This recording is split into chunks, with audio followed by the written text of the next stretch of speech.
Oprah, a humanitarian, a talk show host, author, a business mogul, all rolled into one. But the question isn't, how can you not love her? More so, why don't some? As we look through 10 celebs who have made a case against the queen of daytime TV. So, for example, Seth Macfarlane, he actually addressed Winfrey's promotion of pseudoscience. Folks think of Seth Macfarlane and they think Family Guy. It's hard not to when he not only created it, but voices multiple characters of the hit show. But while many assume Seth wouldn't be the most learned or politically active of people based off of, well, everything about his hit TV series, you'd be wrong. Amid the pandemic in 2020, Macfarlane had a few words for Winfrey, and they weren't silly ones. To quote him, Oprah has done some wonderfully altruistic things with her career, but the use of her platform to amplify the voices of dubious characters rather than legitimate scientists has been a disservice, Macfarlane wrote in a now deleted tweet. I hope she will lend her own powerful voice to correct it. The post included an LA Times article link that discussed medical misinformation from Dr. Phil McGraw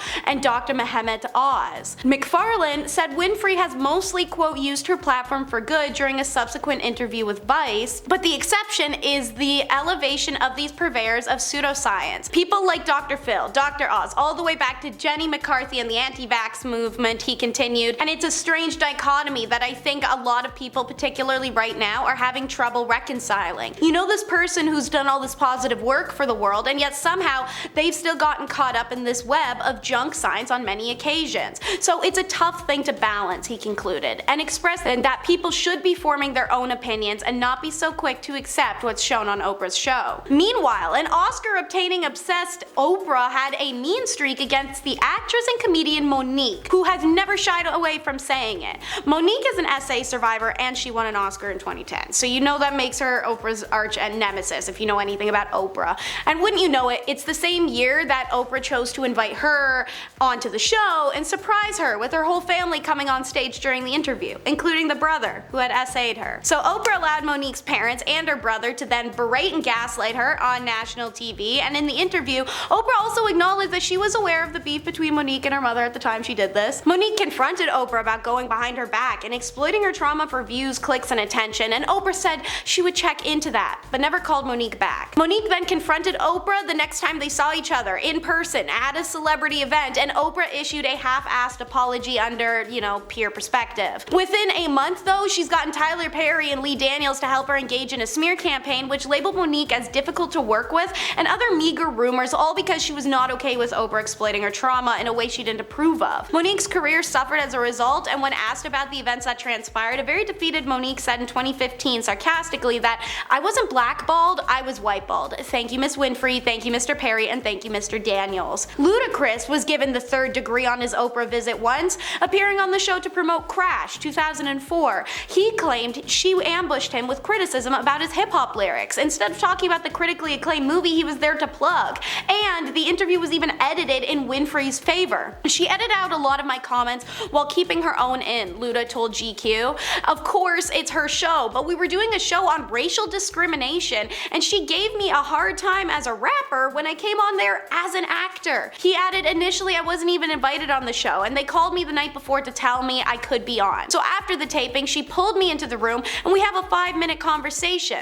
What I got was that by having rappers on her show, she feels like she's empowering them, and that's a bad thing. It was like being at someone's house who doesn't really want you there. It was already uncomfortable." The Beast Mode MC added that she criticized him for using the N-word in his lyrics, and said, "I don't see why people like Chris Rock and Dave Chappelle, who I'm huge fans of, it's okay for them to go on Oprah. They speak the same language as I do, but they do it through comedy, so I guess that's acceptable to her." Ice Cube had similar feelings to Luda. The NWA founder expressed he'd always felt ostracized by Winfrey intentionally because he was never invited on her show, despite many of his cinematic co-stars always being invited to chat with her on air. Sometimes entire main casts of productions Ice Cube was part of were brought onto Oprah's shows, with Ice always being told he was not on the invite list. To quote him, "I've been involved in 3 major projects pitched to her, but I've never been asked to participate," the NWA founding member member told FHM in July of 2006. For Barbershop 2002, she had Cedric the Entertainer and Eve on, but I wasn't invited.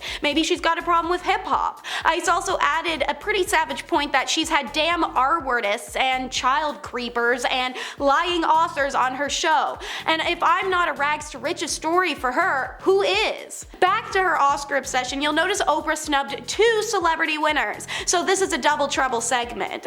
First, in author Katie Kelly's Unauthorized Oprah, a biography, Kelly claims that Whoopi, Goldberg, and Winfrey got testy after Goldberg was nominated for an Oscar in her role in The Color Purple 1985, but Oprah wasn't. The book notes that following Goldberg's honor, the comedian never appeared on Winfrey's show again and was noticeably shunned from Winfrey's 2006 Legends Ball. It wasn't until Winfrey invited the entire cast of The Color Purple onto her show that she and Goldberg reconnected, and they addressed the perceived bad blood between them. Turns out it was just a misunderstanding, according to Oprah, allegedly, because Anjelica Huston had also been treated the same since Oprah's Oscar nomination and loss in 1986. The Oscar winner, Huston, explained she had never had me on her show, ever, and now she won't talk to me. The only encounter I've had with Oprah was when I was at a party for the Academy Awards at a private residence. I was talking to Clint Eastwood and she literally came between us with her back to me. So all of a sudden, I'm confronted with the back of Oprah's head. When asked why the normally classy Winfrey behaved that way towards Anjelica,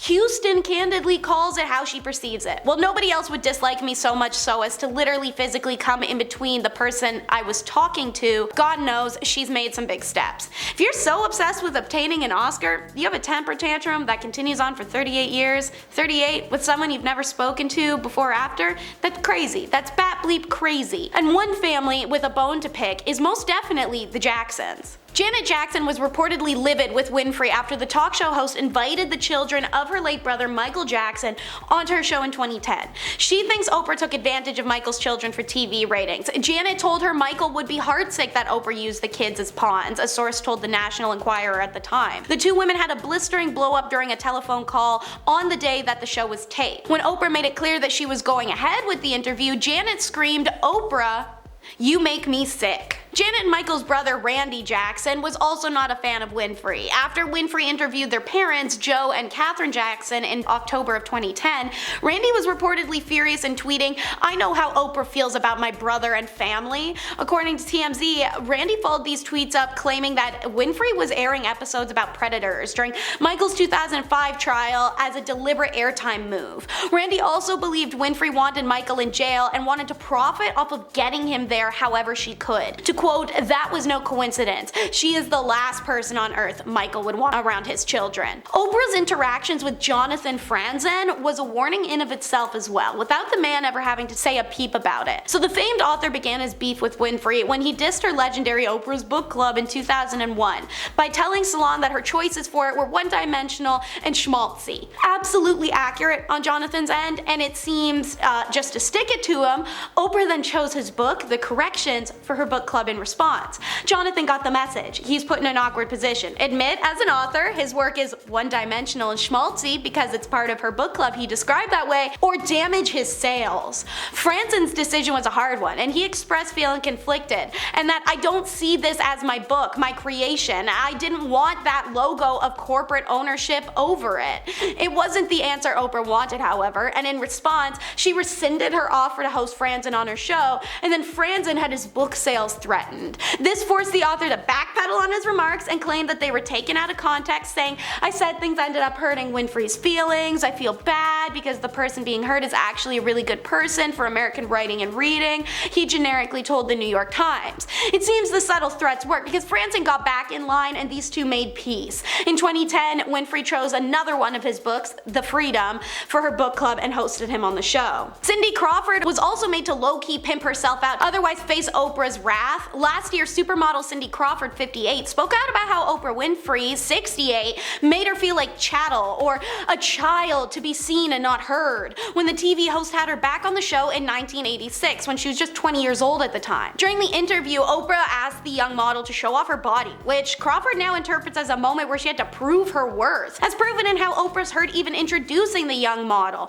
Did she always have this body? Stand up for just a moment. Now this is what I call a body. Reflecting on how she felt in that moment, Cindy admitted, when you look at it through today's eyes, Oprah's like, stand up and show me your body, show us why you're worthy of being here. The mom of two continued, in the moment I didn't recognize it, and watching it back I was like, oh my gosh, that is so not okay really, especially from Oprah. Many of Hollywood's elite fully support Winfrey, even when she behaved like this since the 80s, but Scream star and Me Too activist Rose Mcgowan isn't one of them. Mcgowan tweeted in 2014 a photo of Winfrey kissing the cheek of a certain disgraced producer and director that was taken down by the Me Too movement. You know the one. He and Oprah had been very close and had numerous business ventures together, which probably inspired Rose to write this following message. I am glad more is seeing the ugly truth of @Oprah. I wish she were real, but she isn't. From being pals with director's name to abandoning and destroying Russell Simmons' victims, she's about supporting a sick power structure for personal gain. She is as fake as they come.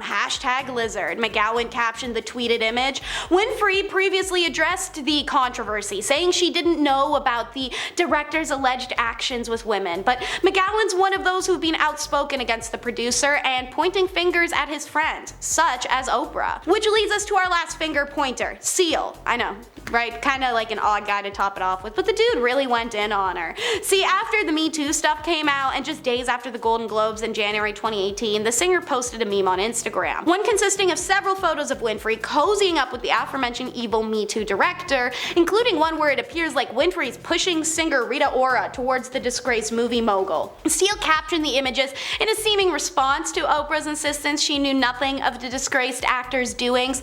Oh, I forgot, that's right. You'd heard the rumors, but you had no idea he was actually serially violating young starry-eyed actresses, who in turn had no idea what they were getting into. My bad. Meanwhile, the meme itself read, when you've been part of the problem for decades, but suddenly they all think you're the solution. So, viewers, is she part of the problem, or is Oprah just conveniently terrible to a bunch of people and they all dislike her for valid reasons? You decide! Better yet, argue amongst yourselves in the comments. Share with friends to get their take. Till next time, be sure to like and subscribe for more.